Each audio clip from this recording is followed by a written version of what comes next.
बेटा बता ना कौन सी साड़ी पहनूं, ये वाली कि ये वाली? माँ क्या नाटक लगा के रखा है तुमने सुबह सुबह कि कौन सी पहनूं, मुझे क्या पता है।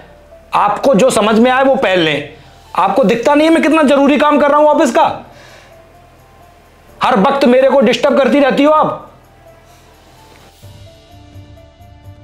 अब खड़े खड़े मुंह क्या देख रही हो? जाओ यहां से। अबे जाओ भाई।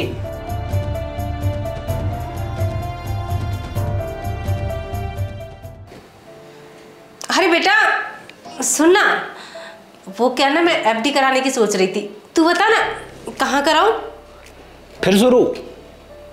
मां तुम इन चक्करों में क्यों पड़ रही हो? एफडी ये वो, तुम फालतू के काम क्यों करती रहती हो?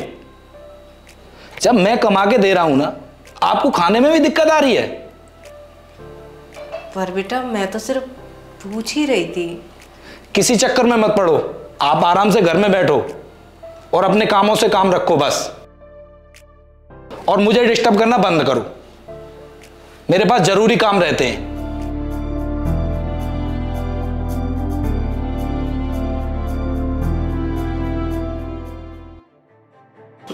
अरे बेटा सुन, वो शर्मा जी के यहाँ कीर्तन है ना, तो तू मुझे वहां छोड़ती हो? फिर शुरू हो गई आप? आपको दिक्कत क्या है? आज आपने सुबह से मेरा पूरा संडे खराब कर दिया कि साड़ी कौन सी पहन लूं, कि कौन सी एफडी करा लूं, कि अब मैं शर्मा जी के यहाँ भजन कीर्तन में चली जाऊं। मैं कुछ करूं या ना करूं कि संडे के दिन भी यहां पे मैं आपकी ये बकवास सुनता रहूं पूरे दिन? अच्छा खासा मैं अपने दोस्तों के पास पार्टी में जा रहा था, मेरा मूड खराब कर दिया आपने। लेकिन बेटा कुछ लेकिन वेकिन नहीं, आपको जाना है तो आप जा सकती हैं अपने आप।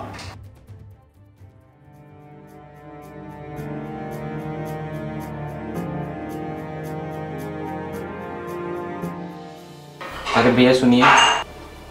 बोल। भैया मुझे आपसे कुछ बात करनी थी। हाँ बता। भैया आप ये सही नहीं कर रहे माँ जी के साथ। क्या सही नहीं कर रहा हूँ? देखिए आज आपके छुट्टी वाले दिन उन्होंने आपसे 2 से 3 बार कुछ पूछ के लिया, आप परेशान हो गए। लेकिन एक बात याद रखिए भैया, आप जब छोटे थे ना तो इसी तरीके के हज़ारों सवाल किया करते थे आप माँ से, और माँ जी उसका जवाब बहुत हंस के देती थी। कभी आप कपड़ों के लिए पूछते थे, कभी आप जूतों के लिए पूछते थे, कभी आप खाने के लिए पूछते थे, कभी आप खेलने के लिए पूछते थे, लेकिन माँ जी आपसे कभी परेशान नहीं हुई। पता है क्यों? क्योंकि वो आपको खुश देखना चाहती थी। वो बस ये चाहती थी कि कैसे मेरा बेटा खुश रहे, हंसता रहे। लेकिन आज अगर माँ जी आपसे 2 से 3 बार सवाल क्या कर लिए, आप परेशान हो गए। भैया एक बात याद रखिए, ये जो सवाल है ना ये कुछ समय तक और है, क्योंकि माँ बाप हमेशा किसी के साथ नहीं रहे। एक ना एक दिन उन्हें बच्चों को छोड़ के, इस दुनिया को छोड़ के जाना पड़ता है।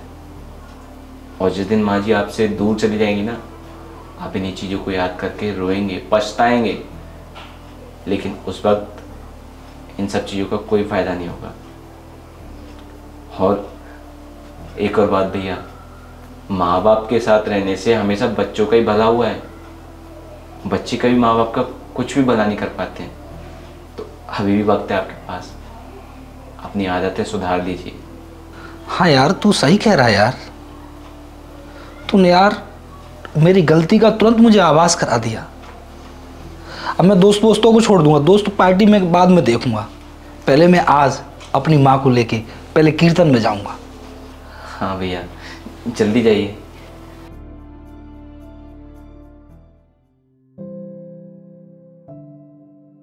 माँ चलो चलो कीर्तन में चलो माँ। लेकिन बेटा तुझे तो पार्टी में जाना था ना। हाँ माँ पार्टी में जाना था, लेकिन मैंने आज सारी पार्टी कैंसिल कर दी और मैंने आज डिसाइड किया है कि आज मैं अपनी माँ के साथ कीर्तन में जाऊंगा। चलो माँ जल्दी, कीर्तन कहीं खत्म ना हो जाए माँ।